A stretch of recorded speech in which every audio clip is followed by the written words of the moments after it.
Hello guys, today's video is going to be very interesting. Today, I'm going to share how you can hide your last scene on WhatsApp.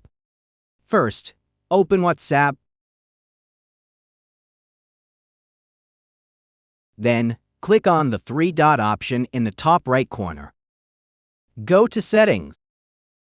Now, select the Privacy option. In the Privacy section, tap on Last Seen Online. Here, you'll see multiple options. Everyone, if you want everyone to see your last scene. My Contacts, only your saved contacts can see it. My Contacts exceeds. You can choose specific people to hide it from.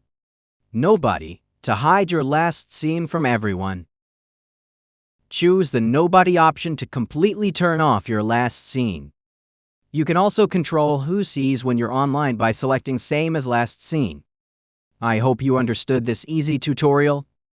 If you liked the video, don't forget to like, share, and subscribe.